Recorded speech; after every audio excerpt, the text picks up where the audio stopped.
Welcome back to another episode of Not Another BL Podcast. And today we're talking about episode 8 of Only Friends. Yes. Oh, and I'm BL Gossip Girl, or Shannon, and I'm on all the social media platforms. Next.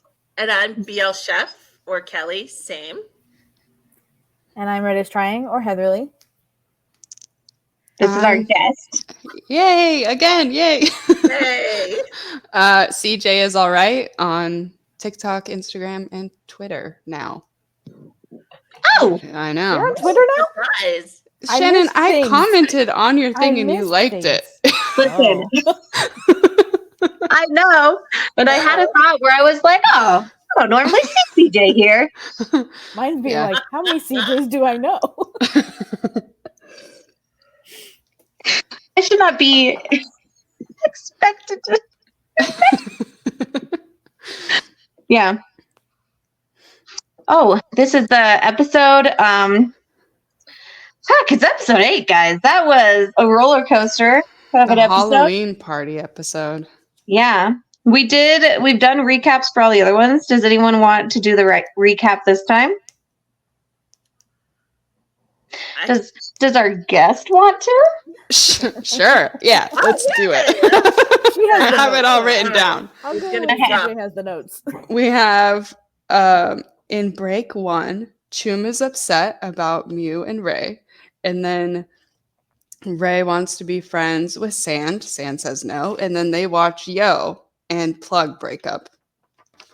Top confronts Mew about Ray after seeing him smoking.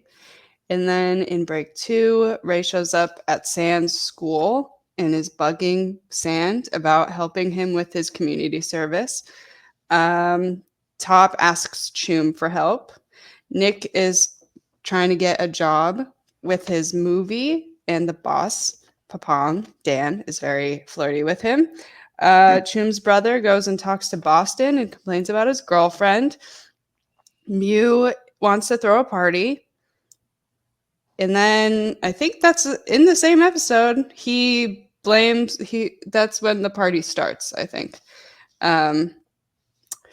Mew avoids kissing Ray. Mew then antagonizes Top with Ray and kisses Ray in front of him, throws the drink in his face, blames Top for everything. And then Chum tries to talk to Ray and he dismisses her. And then at the party, Nick tries to talk to Boston. Boston is not receptive. Adam goes to talk to Boston. Ray interrupts Sand, who's about to kiss the other Freddie Mercury, and then is inserting himself into the situation and kisses Sand in front of him, and that starts the fight. And then Chum's brother is still flirting with Tom, and she gets upset about it. Mew goes and yells at Top and Boston in front of everybody and then throws up, and Top takes care of him. And then we end the episode with Ray almost getting arrested, Top paying off the cops. Chum yells at Ray. Top then goes and takes care of Mew, tucks him in, and they cuddle, and that's weird. And then Boston goes home with Adam, and I don't know where Sand ends up, but Ray is just sleeping on a couch. Sand went home with Nick. Yeah. Oh, okay. Yeah, I missed that part. Yes, Nick cuddled into him and started crying, and they walked out together. Oh, right. Yeah. I want those two together. Like, come on, guys. Run away into the sunset together. Leave this mess behind. I don't think anyone needs to be with anyone. I think they all need a little self-work. I would really like it to end up with none of them together. I'm not rooting for anything. I don't think it's going to happen. Me either. I want it to be Boston and Nick in a horrible relationship, and they're just looking at the disaster that is all their friends. That's it. The wreckage that is left. I do think the show is very leaning towards Top and Mew. Yeah. Being together at the end. And I started thinking that last episode, and then this one I was like, great. Yeah. My only thing that'll switch it, well, no, because someone says they think maybe we'll get Chums point of view next, but that doesn't make sense to me because it's a lot of Nick, Boston. Oh my God. No, Jesus. Ray Sand. Oh, Yeah, a lot of Ray Sand next week. So it's going to be Ray or Sand's POV to me. Yeah. Next week, I think. If we're going off Kelly's theory about that, like who's at the end, it's their point of view. This was Boston's POV this episode. And I have made the comment, I was like, whoever POV this is, they have great taste in music. And then was Boston. But also, it made a lot of sense to me that it was Boston. Once we got to the end, I went, oh, okay. Yeah. I cheated. I got through halfway. I got halfway through episode break 1 and was like, no, I need to know. So I went to episode 4 and like went to the end. And when I saw that it was Boston, I was like, wait, well, what? I was so excited to see what was going to go forward. But I even commented on Kelly's video earlier that I could have made the argument that it was Cheum's episode. A lot of people feel like it's Cheum. Yeah. That's what I Which thought. makes me wonder about their relationship, because I would not have expected, whether it's Cheum or Boston. I don't think they're going to make us guess. I just don't think that's the show. I think they're telling us what they're doing. So this point of view, like they're going to follow the formula, but it still introduces a relationship between Cheum and Boston that I did not realize till this episode. Or his perception of their relationship, because she's been very vocal about how she feels about him, and it's negative, and I don't like it. The way that she talks about Boston is... I honestly don't like how she talks about anybody. Yeah, she's just yelling. She's just always just like putting all of them down. Also, I did not talk about this on my video. She's not rich. No. Have we talked about the fact that she's not rich before? Well, I didn't actually know until this episode that she wasn't rich. And that could be just for me not paying attention to her. That could be on me, but I didn't know until this episode. I don't think we knew. So that's what is she doing in that? How did she get in that friend group? Also explains why every single time she talks about how great Top is and how great Ray is, because they're rich. She always brings that up. The one thing about this episode was I agree that how she talks about Boston has been so frustrating. And then to have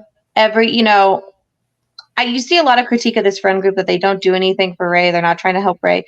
But this girl has been like pumping Ray up, all this kind of stuff, telling him all this great stuff about himself. And then this episode hit and she was like, Mew and I used to try and like stop him. We used to try and stop his behavior. And then she'd like list on, she's like, now he's doing all these dirty things. He's becoming a dirty person. I was like, why have you not told Ray this about himself? Like, I get you're trying to pump up your friend because they're down and they're all this stuff.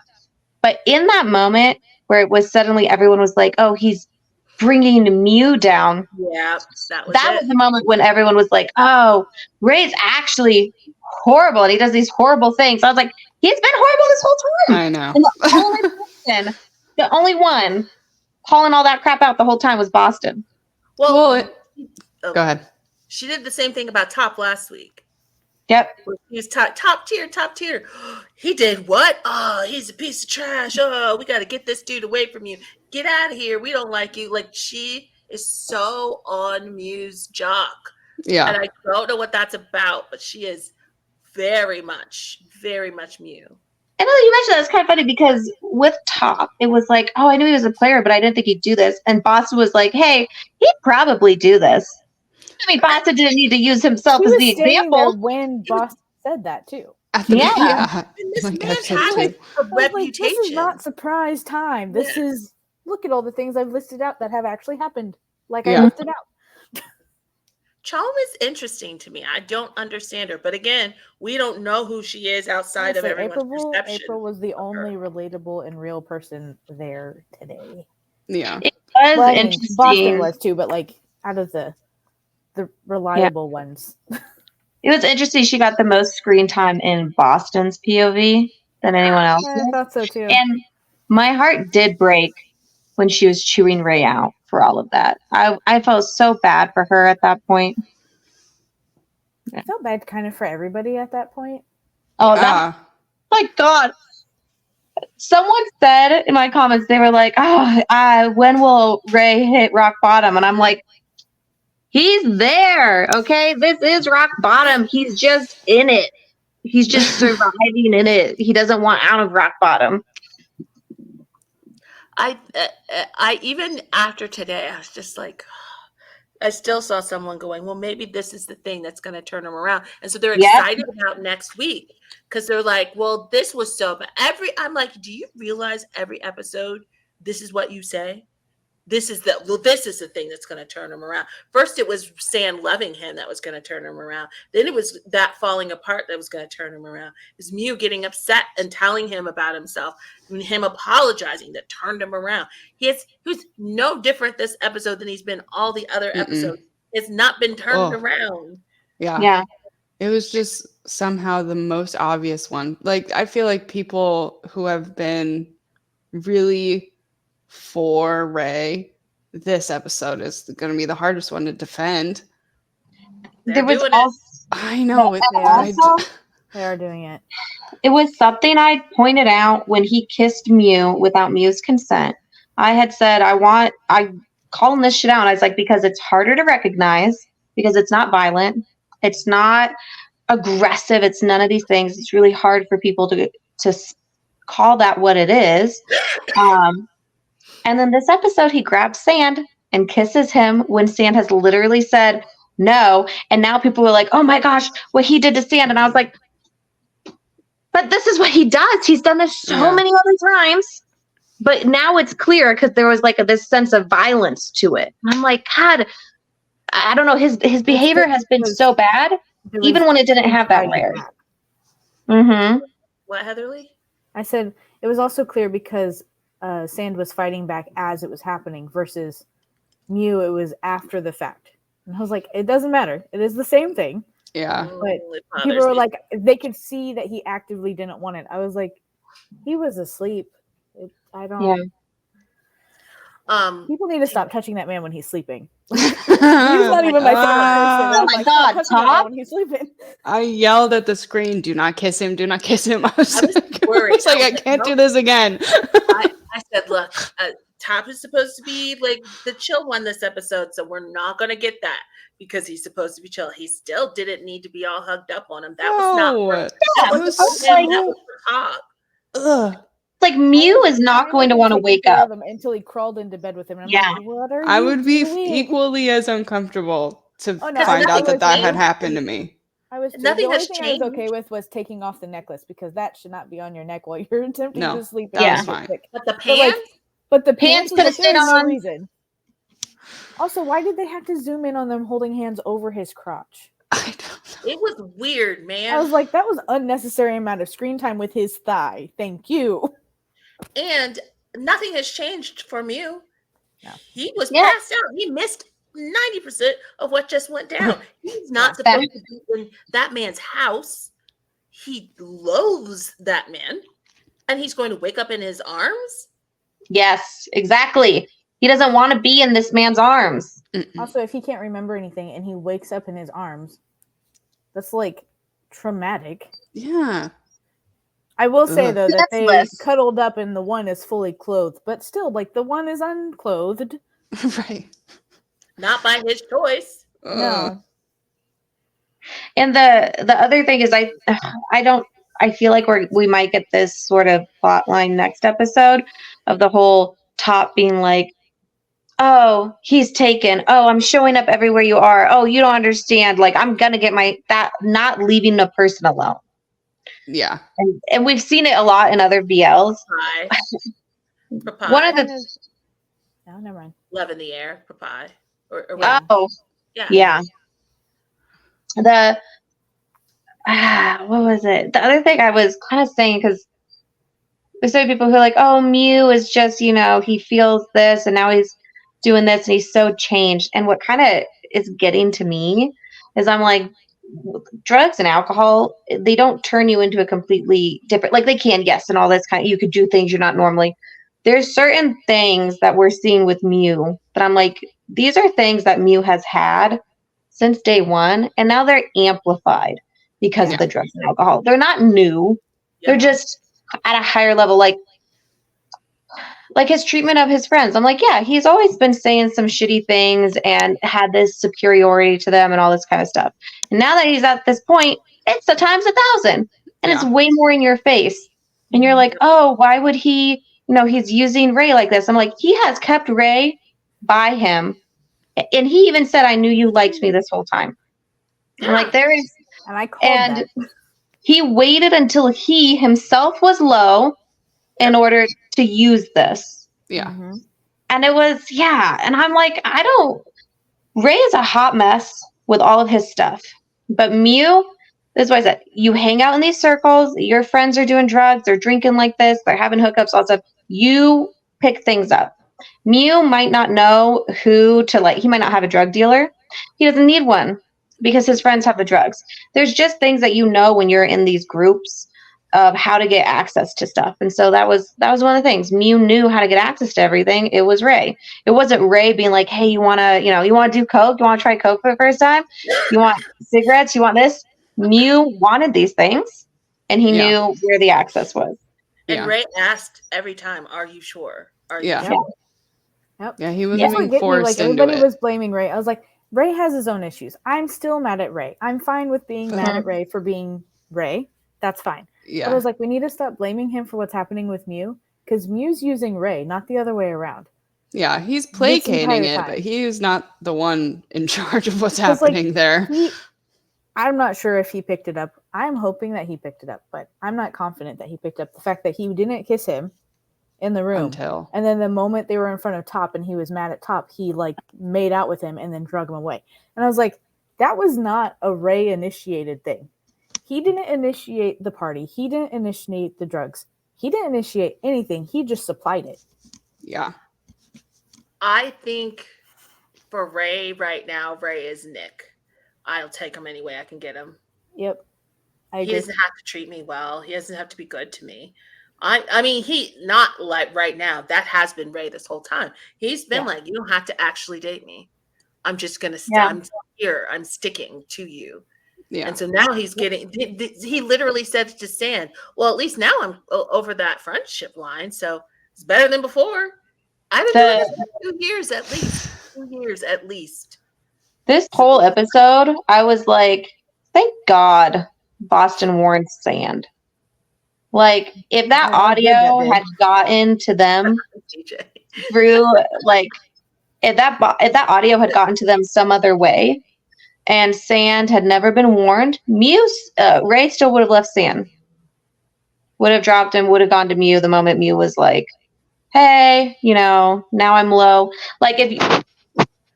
If that part blow up at the party hadn't happened at the birthday party where Boston told Sand and got in a fight with Ray, if that hadn't happened, and then we just went forward and someone else got that audio to Mew, because let's be honest, Nick was not keeping that shit locked down tight, or someone else just knew about the hookup and it got to Mew still would have broke up with Top, and he would have been low, and he would have been there with Ray, and Ray still would have chosen Mew because he's consistently chosen Mew over Sand. And so I feel like that just would have been so much worse if Sand hadn't even known about that little dynamic. Because he didn't know that Ray liked Sand. Is that what you're saying? Yeah, if he hadn't gotten that heads up, because this was. Because I don't think it changed the progression of things. Yeah, I think it just no, it didn't change the progression. It was forewarning for him. Yeah, that. But he it stopped away, Sand. So did it change anything? And still, it just stopped Sand from getting further involved or emotionally invested in Ray before that happened. I would disagree with that. I disagree with that 100%. I disagree because after he found it all out, he specifically placed himself in it, versus before he was just watching it from the outside with Ray.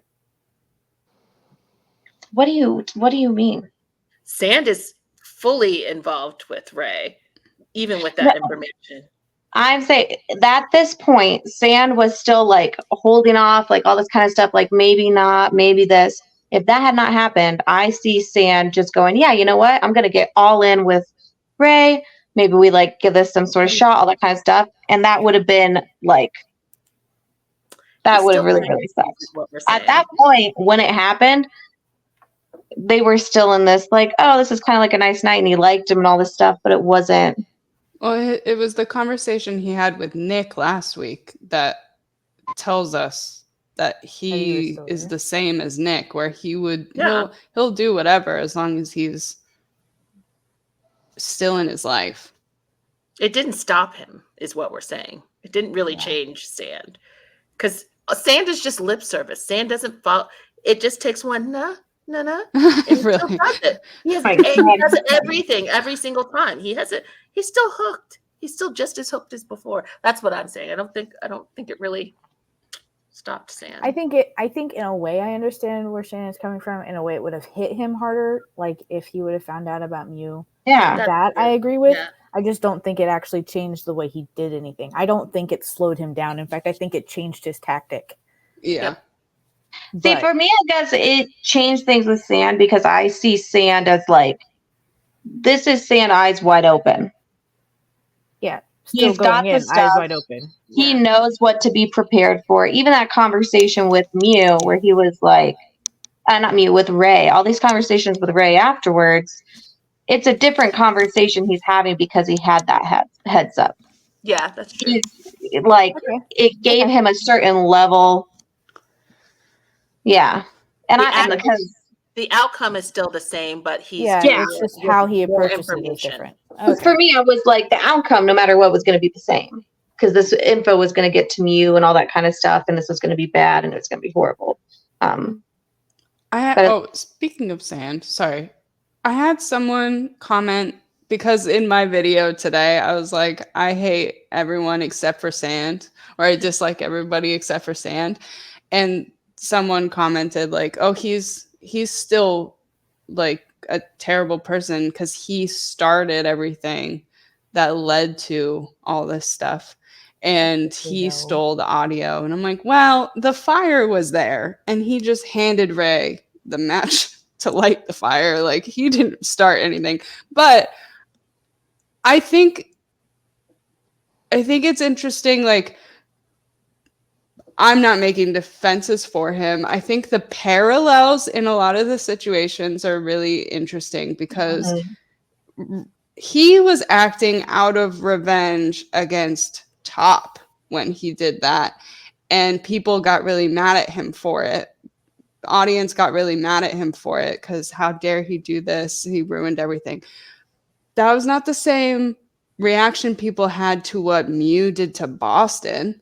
Or Mew did to Top, which is also acting out of revenge of someone who did something to your significant other. Yeah. Like, there's so many parallels of what everyone does, and the reactions to the different characters are really interesting. Yeah.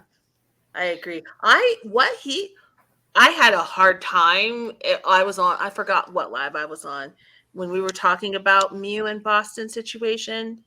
And there were people in the comments, and I think even someone in the live, I can't remember, that was like, well, because the way they wrote it or the way they sort of played it was Mew was this moralistic being. And so therefore, he was never going to actually use the tape because he's too good. And I want to scream because I was like, this is actually worse. You know how twisted this is. He had Boston on his knees, begging. That tape would destroy his life. Over what? Sleeping with someone you weren't even officially dating that you'd slept with before. Yes, it's bad, but it's not ruin my life bad. It's keep my car bad. Like the my tires. Yeah. Like let's chill here. Leave the parents out of it, maybe. Diabolical for like the response to the betrayal was way out of whack. Yeah. And it was.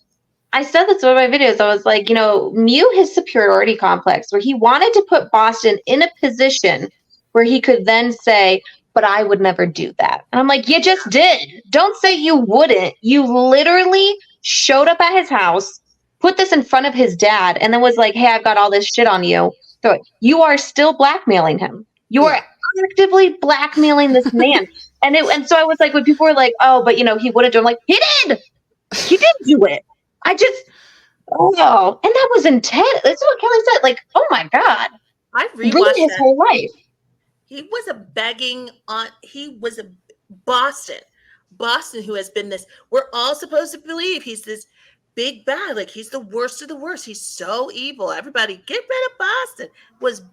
That was the man that had him on his knees. You know who else he got on his knees? In a way, top tier. Well, Mew takes them down. And Mew had a plan. Like, he starts the episode. He hasn't even talked to Boston yet. He starts the episode saying, to deal with nasty people, you have to be nasty right back. Yeah. So he already planned before Boston had a chance to not apologize. He was already planning to seek revenge. And then he was not, I don't think he was looking for an apology when he did this whole thing. He was actively trying to prove to him, like, I can take you down if I want to. It was not about getting an apology from Boston. It wasn't about anything other than, I'm stronger than you. Don't mess with me. And I know there's some frustration that this isn't some grand, deeper, more twisty thing, and it could still be. But we're at episode 8. This was my turning point. I'm like, okay, I think this is what it is. It is what it is. Yeah, but but even in the midst of that, I still think the things we saw were the things we saw. We saw Mew and Top at that laser tag. When he said, I know what your weakness is, it's me. He collects that sort of information. Mm-hmm. So if the time is right, if you mess with me, if I have to flip that switch, I am always prepared and ready. I feel like that's who Mew is. Yeah. So we did need that information to understand him now and not pedestal him like his friends do. He was also constantly waiting for Top to do something wrong, because he was constantly testing him. Why did it have to be Boston? It wasn't, why did you do this? Right. Yep. It was, why did it have to be Boston? He knew that it was coming. Yeah. The other thing was because one of the things that had been bugging me, I was like, why would Boston do this? So it was well, if he was trying to get at Ray or all this sort of stuff, this kind of makes sense and so on. But after this episode, I'm like, yeah, okay, I get why Boston fucked Mew's boyfriend. After this episode and seeing it stripped away a lot of, I think, the mask that was over Mew, and also, I guess, Ray for some people. But I just looked at this and I was like, yeah, you are friends with a person for how long? And according to Chum, they've basically been the third wheel of this friend group. These two are not really doing stuff with the other two in mind. They're the third wheel, and they're always shitting on you. And I've literally said this since episode 1. The way Mew talks about Boston, where he was like, I don't just hook up with random people I'm not Boston. He's always dropping these lines. Yeah. And I was like, yeah, I get it. I get why Boston fucked his boyfriend. Makes sense. Makes sense to me. I'm not condoning that. That was shitty. I was like, I get it. The only thing that doesn't make sense is, did he really think at no point he was going to get caught? Boston? He really thought he was going to get away with that full Boston, pretty Boston.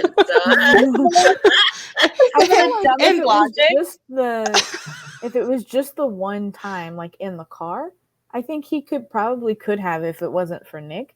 But he attacked that man so many different times. There's no way nobody saw him. He went back afterwards into the elevator with him, and that's the only time he was turned down, and then decided, I'm done. So here's the thing. I don't think it's that he didn't think he was going to get caught. Top was supposed to be Top and behave the way Top behaves. That's true. Top messed things up by actually trying to be in a relationship with Mew. And that is also when he was like, I'm out. This wasn't what I thought this was going to be. This is not the game I signed up for. I don't think he just didn't think. He was like, well, okay. Yeah. He really was like, oh, you're serious? I'm gonna go. Yeah. It's like, I was having a little fun. Now this thing's gotten weird. Taking steps back out of the room. I don't want to be here. Man. I think he was actually shocked that Top pushed him off of him. I don't think he's ever had a scenario where Top would push him off of him. He just assumed Top would cave because I'm not saying what happened was okay. I am saying that was the moment because that's when it stopped. That's when he stopped after that. And I think that was the moment he was like, okay, this is different now. All right. Yeah. I'm just going to move on. Because he hadn't stopped him twice. Yeah. 2 times. Right. Did not stop him. No. At all. The second time was really bad. So it is. There's so much in the show. And then when we've got Adam hitting on Boston. And I just know this is another scenario possibly where people are going to put this back on Boston when that man has been so clear that he just wants sex. And it's going to be like you broke someone's heart, you did this. And I'm like, people, if you want more from Boston, don't sleep with him. Like, it's just at this point, I'm like, whose heart is he breaking though? Wait. Adam. If Adam, yeah. There's a scene for the trailer where he is crying to Chum. Yeah. Why do these people falling in love with Boston? See, I know I'm not wired like everybody else. And it's in like real life, I know I'm not. Slowly but surely we'll figure out. I am the friend that is like, what are you doing? And I get really frustrated. My sister, God love her. If you're watching, sister, we've had this talk. It's fine. Get into one bad relationship after another, and I'm just like, I don't want to witness this. Her last relationship, I was like, don't make me be friends with this girlfriend because it's going to end, and then what? I'm stuck like feeling like, I know that sounds harsh, but as harsh as I am on these characters, I am with people in real life. Yeah. Like, I don't want to do that. We have Daddy Dan now. And I'm like, Nick, I swear to God, you picked the worst men. Like, the worst men. And people are like, oh, I hope he's with Dan. I'm like, I don't. Have you seen Nick's track history with picking men? Dan is probably a horrible red flag. Why did he break up with his ex? Which makes me sad because, like, it's I also call his him boss. Garage Daddy. And then he said Daddy Dan. I was like, oh, God. It was so gross. It was gross from the minute he sat down. And I think they're being intentional about it. They're really intentional about how these people in power take advantage of their position for younger people who are looking for a career. They're looking for a leg up, and they use that because he was hitting on him in that interview and setting up. Yeah. Why are y'all talking about who you are and aren't dating in this internship interview? Why are you talking about that? Yeah. Right. That was a leading question. Nick, because Nick asked the question on how their partner was. I was like, he could have left it at we're no longer together and we didn't let a lot of people know and ended that conversation and then not go on to, but I'm looking for another one. I was like, we are not looking in this room. That is what we're not going to do. And then he's like, oh, that whole flirting. Oh, you could be a student. Oh, no. I was like, you're gross. Get out of here. Yeah. Do your job, man. I was like, Nick, not again. Oh, I need Nick to love himself. Oh, it's so sad, but yes, that. And what the heck? There's so many things that I'm like, I want stuff in certain things and stuff cleared up. And okay, I think that maybe possibly Sand, Top, and their ex had a threesome. Because Sand seems so turned off by the idea of threesomes every time it's brought up. And he he said, like, Top stole my ex. And then someone was like, how did he steal his ex? I was like, maybe they had a threesome and the ex left with Top. Like, who knows? Yeah. Yeah. You noticed I want to know today? What? You noticed that Top's outfit was he was a pilot?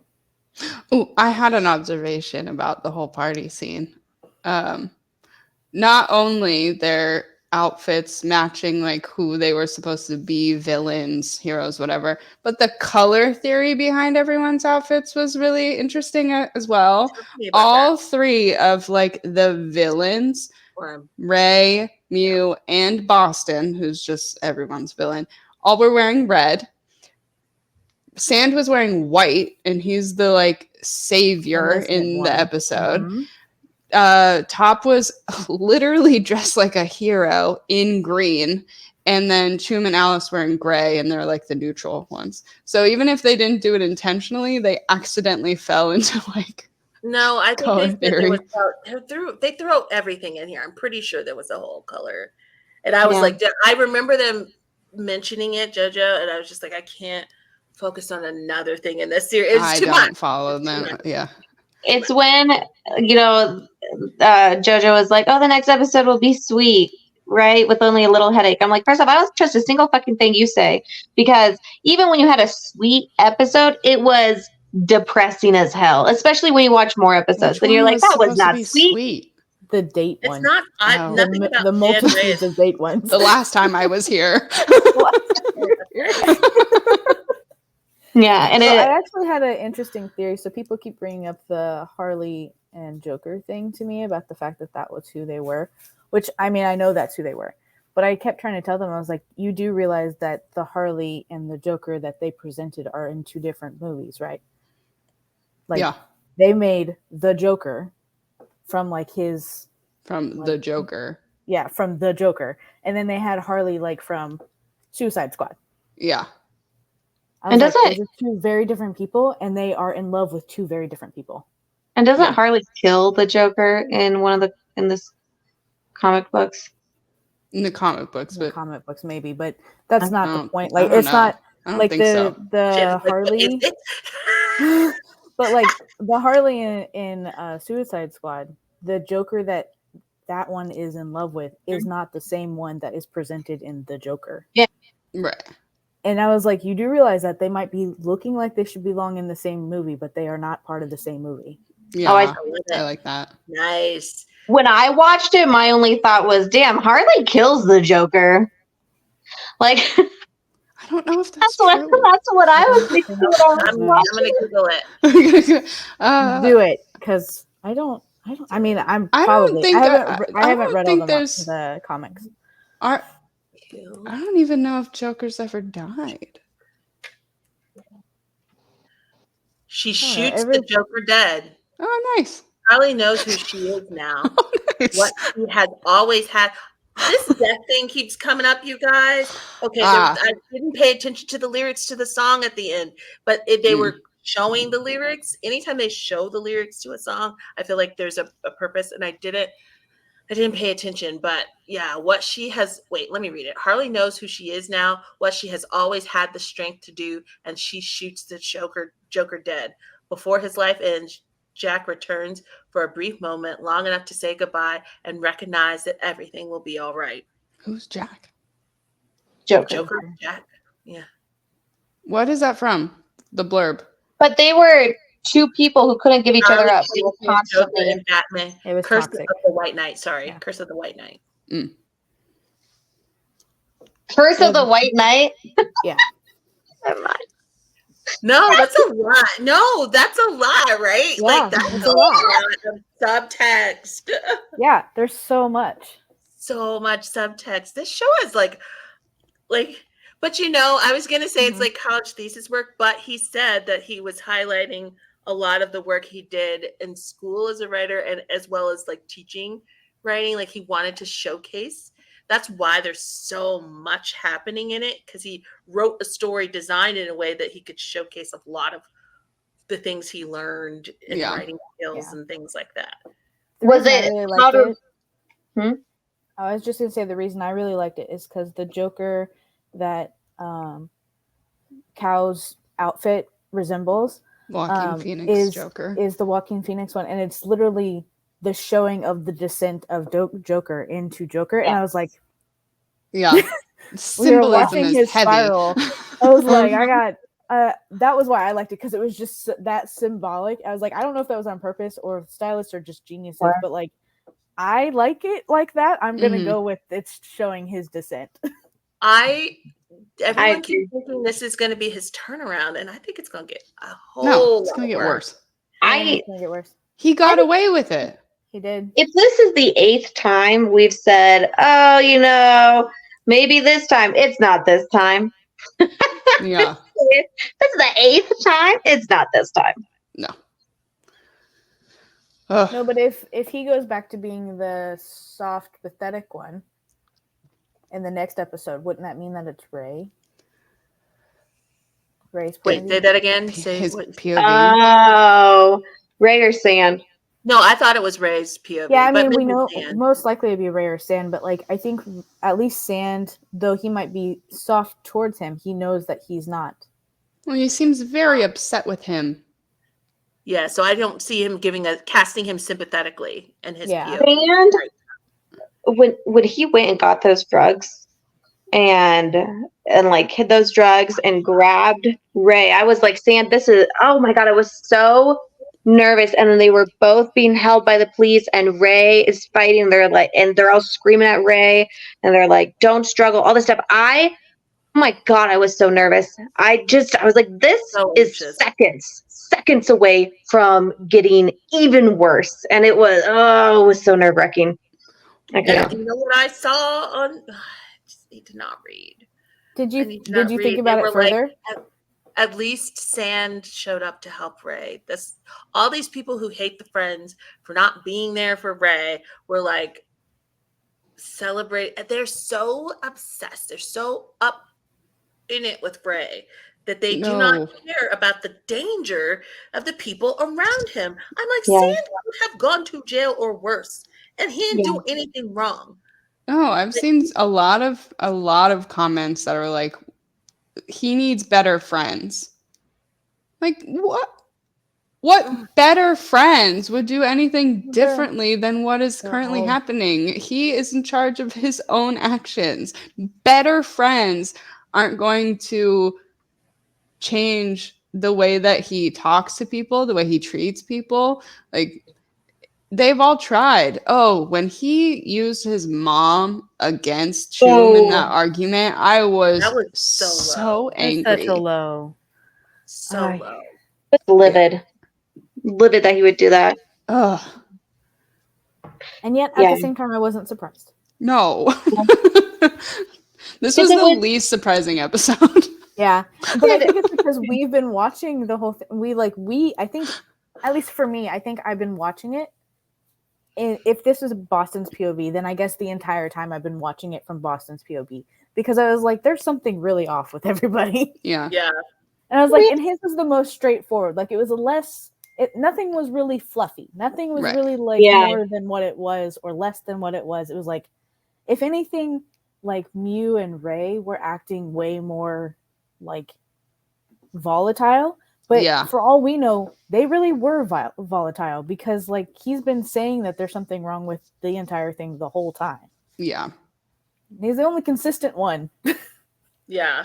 Oh my God. And Chum said something to Boston and Adam when they were out sitting by the pool. And, Boston was like, oh, he wants advice, because of the breakup and all this stuff. And Chum was like, he can't even address and fix his own problems. He is not the person you should be seeking advice from for these things. And I was like, oh my God, finally someone just explained this really well and called it out. I mean, but of course, it wasn't going to change anything. You got like a horny young guy who's like, yeah, I think you're hot. That was going to go a certain way for the beginning. I liked Boston's response back, though, that he was like, he can't talk to me about advice. He obviously doesn't want to talk to you either. Yeah. Well, that's how I feel. Like, that's what I was like when he's like, it's your brother. Like, you handle it. Like, I was just chilling out here. Like, people just keep showing up. I just wanted to drink. I'm just here to be here. Because this man was literally just like, stuff just happens to me. I'm like, that doesn't just happen to you, but you would view it that way. He totally does. What does Chum expect him to do when, like, what does, I think my question is, what does Chum expect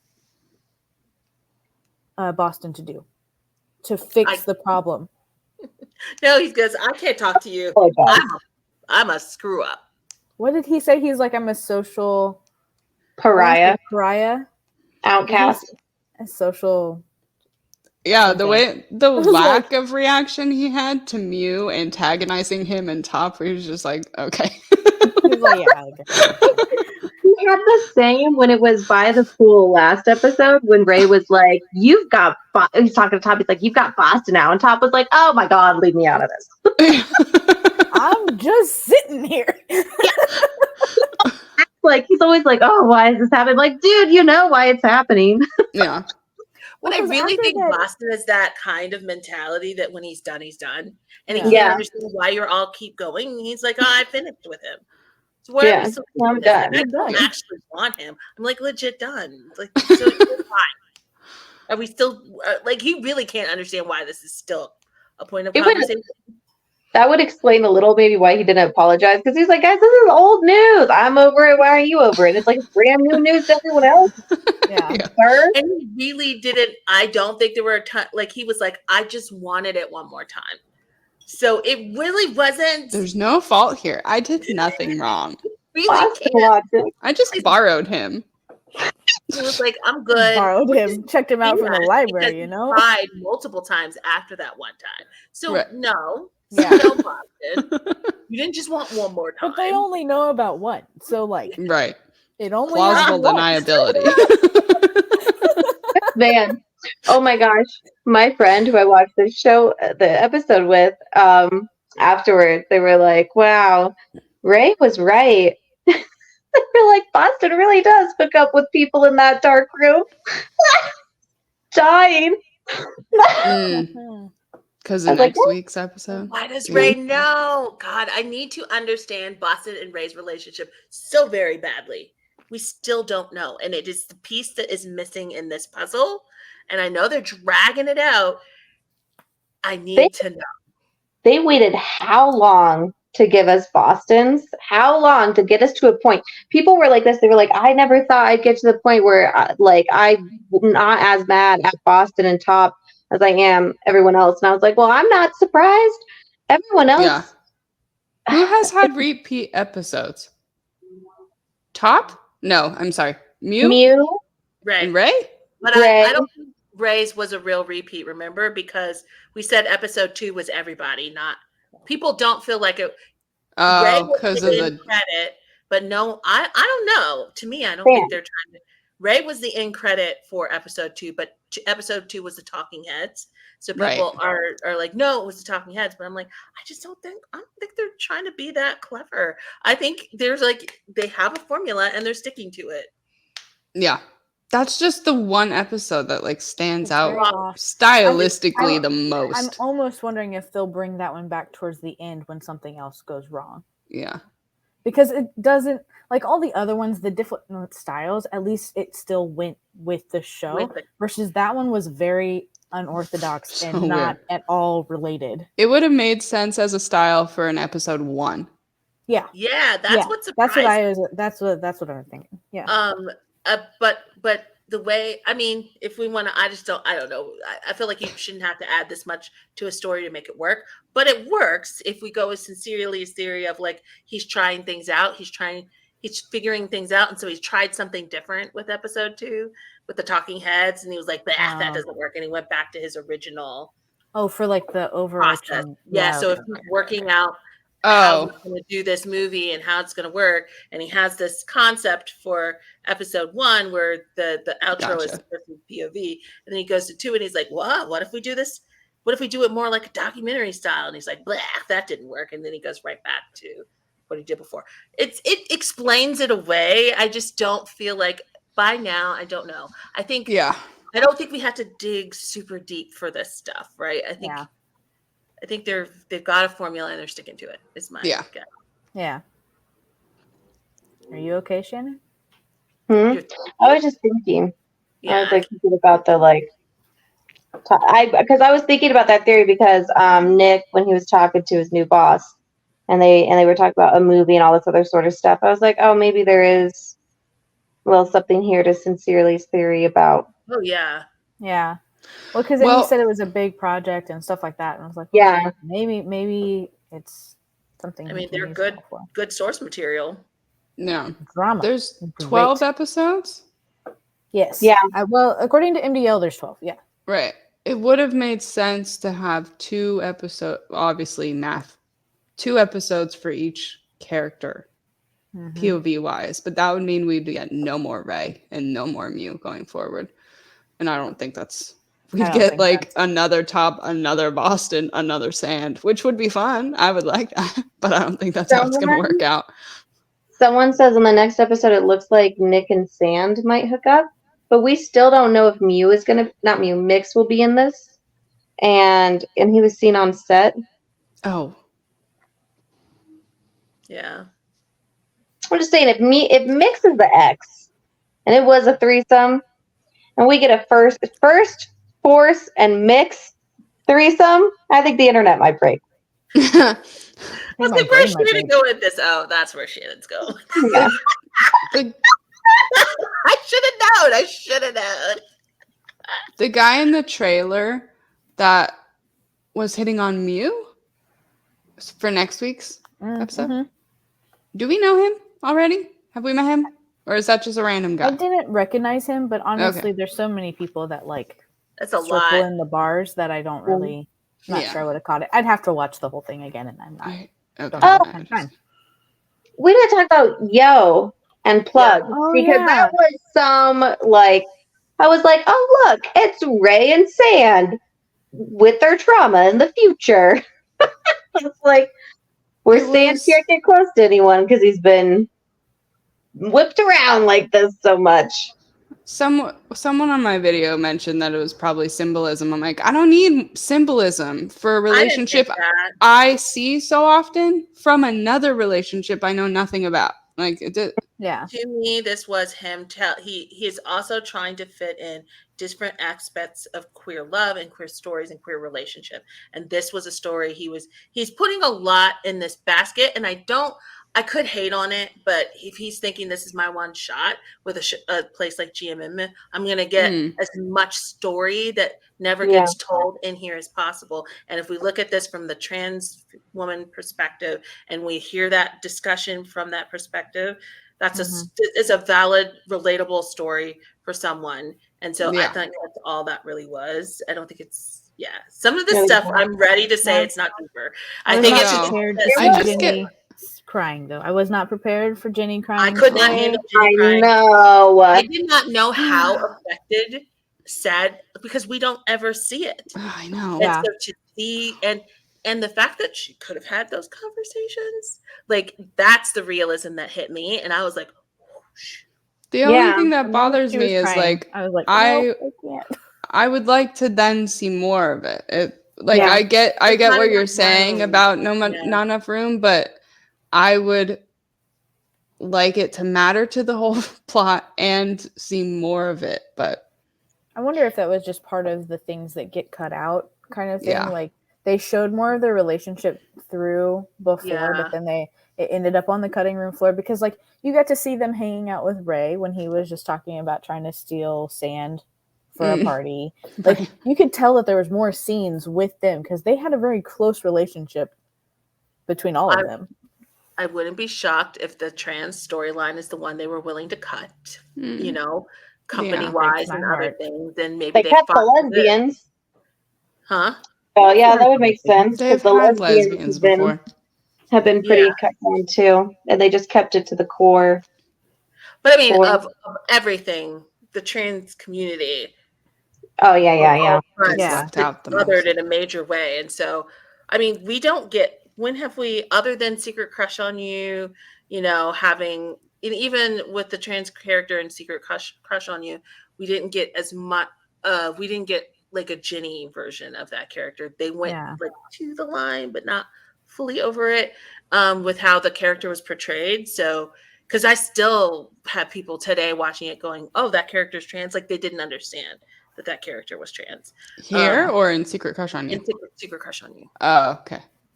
Oh, no, that makes sense. There's some things where I've wondered, like Mew as a character, I wonder if the writers realized the character they were writing. Like, I think they do. Or if it was like, we're just going to write like a nice, innocent person. And I'm seeing the person they wrote. And I'm like, hey, I've met people like this. And they're conniving and superior. and holier than thou, and they're a-holes. And so I'm like, we'll know by the end, but I'm very worried that that's true. They accidentally wrote an emotionally abusive person on accident. Yeah, and they didn't realize, and they were like, "Well, this is just like a really good character," and I'm like, "No." Like, because there's a lot of people that don't view him as emotionally manipulative, and a lot of people just think he's the good guy. If they don't think that after today, though, I might riot. they don't. They blame Ray. They also blame Top. They're like, he deserves it. Yeah. Constantly. He deserves it. That's my thing with Mew is I'm like, every decision Mew has made is a decision he could have made, and like before, like this was just, and it's also like the drugs and the alcohol have amplified his bad traits. So everything you're seeing and you're like, oh, this is really bad, blah blah. That was him. It's amplified. Yeah. At the moment. Yeah. There is that. Oh, sorry. Go ahead, CJ. No, go ahead. I was going to say there is the "Oh my sweet baby." That is what's happening. So you get "Oh my sweet baby" for Ray, and you get "Oh my sweet baby" for Nick, and you get "Oh my sweet baby" for Mew. The others are not given that. No. So they are not given any allowances because they're not "Oh my sweet baby." I just want to swaddle him up. Those are those three characters. Anyone who is willing to defend and explain away any of their wrongdoing are the "Oh my sweet babyers" of that character. I think it's so frustrating. Like, as someone who does view Mew as emotionally manipulative, it just, because I've been in an emotionally abusive relationship and had to constantly justify the fact that I was in an emotionally abusive relationship to people who were like, oh, it wasn't, that's just like, he was just being whatever. I'm like, no, like I was constantly brought down. You have to like defend the fact that you were hurt. And now it feels like similar in the same vein where I'm like, I have to defend the fact that he is not this innocent guy because people are dismissive of the actions because it hasn't happened to them and they don't see it as that bad because there are other people doing tangibly bad things, cheating and drugs. Like that was one of my things. People always like, well, what about Boston? What about Top? And I was like, they are in your face red flags. You can so easily see them. You can easily see all of these flaws and all the things they're doing wrong, and they're like really horrible decisions. And you can easily avoid them if you choose. Yeah, I'm like, and Mew is just so subtle, so sneaky. It never comes off as violent. It never comes off as intense. It's just so small. And it really does stick with me. The fact that he told Ray, like, I can't keep being your emergency contact, and then called Ray when he didn't have somewhere to stay.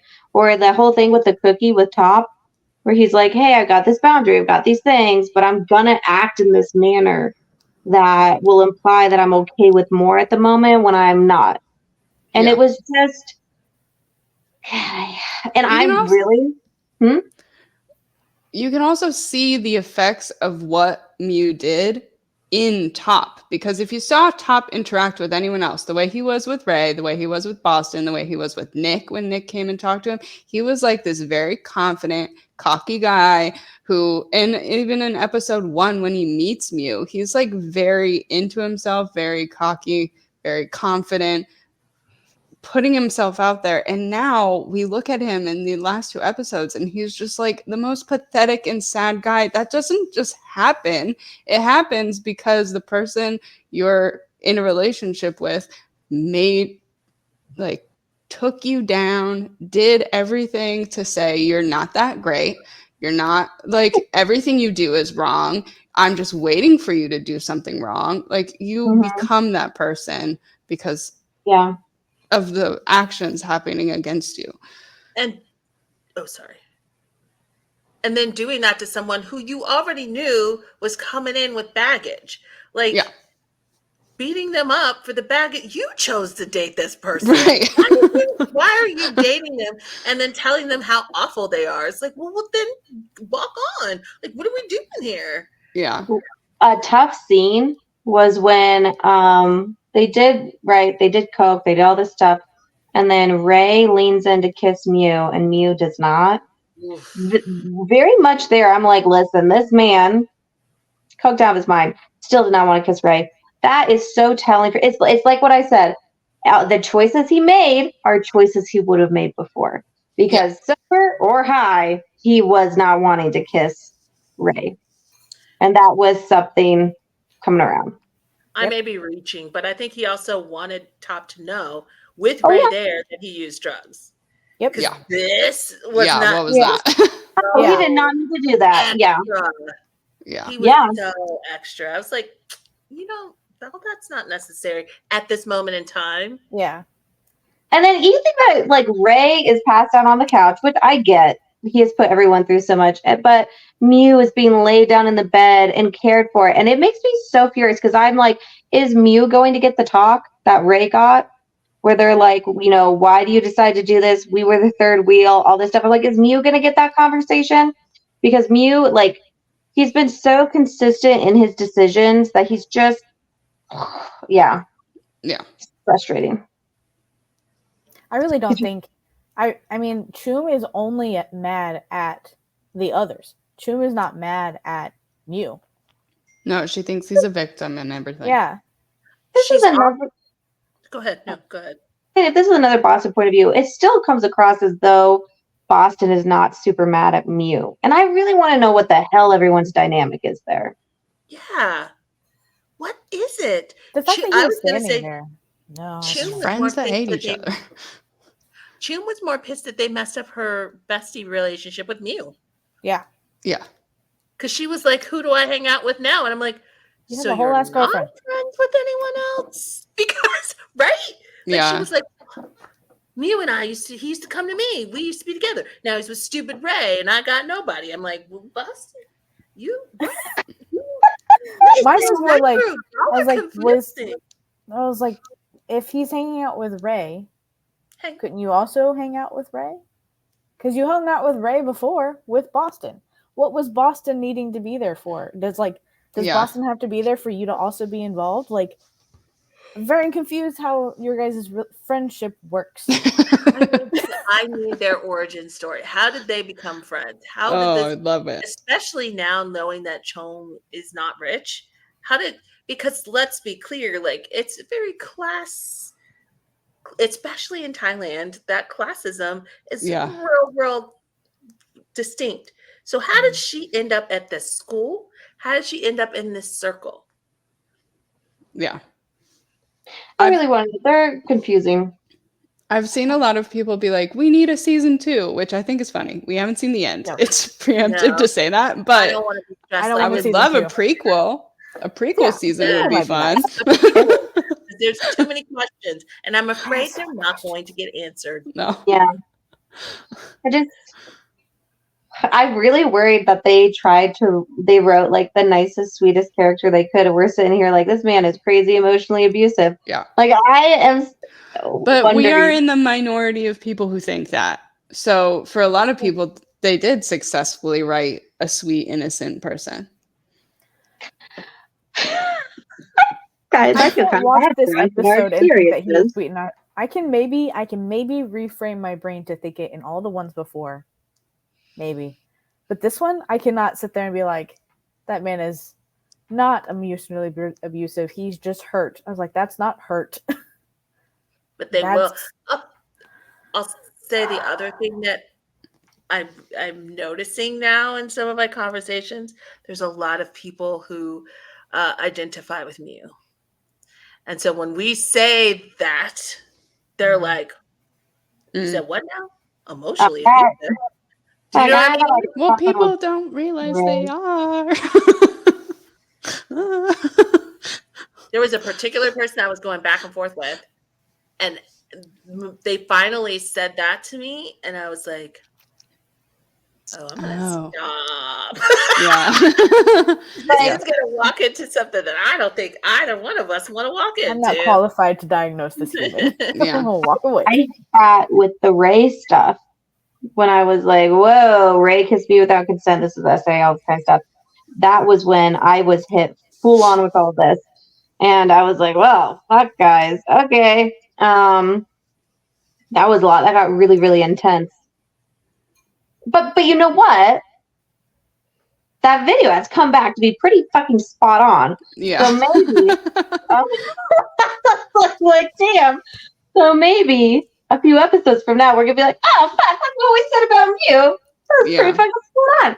Because people, when I did that Ray video, they were just like, well, we don't really know a lot, and he's done this, and his friends haven't done this, and all this kind of stuff, and he's, trying better, and he apologized, and he recognizes what he did wrong. All of that is fucking blown out the window the last 2 episodes. All of it's gone. Any excuse, any, justifying Ray's behavior from what happened in the earlier episode, gone. There's nothing you can do, because it was just like, we're back to square one again. Yeah. Again. I went back to my episode 1 video where I said, because I didn't even have to do with the show. It was more about my problem with people saying that the friends were bad. They were saying that at episode 1. And I said, what did I say?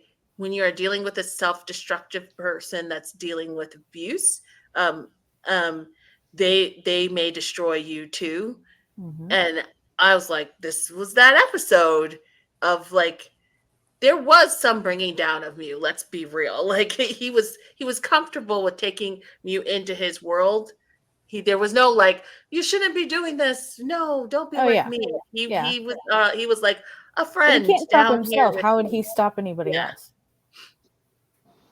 Yeah. So I feel like and the destruction but less Mew, more Sand. He's going to destroy Sand down with him. Yeah. Because he's already had a really strong impact in the friend group, and I don't think people recognize the echoes of Ray's behavior within that friend group. 2 years, all we know about is 2 years. Can you imagine 2 years of this? Mm-hmm. Yeah. I don't know why. Oh, you had to go. Okay. A little one. So, CJ, anything you want to add? No, I think we've pretty much covered everything. Yeah. All right. We'll close out for this week. Everybody, thank you for joining us. We will see you next week. Sandray. Thanks for having me again. Thank you for coming. Yeah. I'm so glad you're here. Bye. Bye.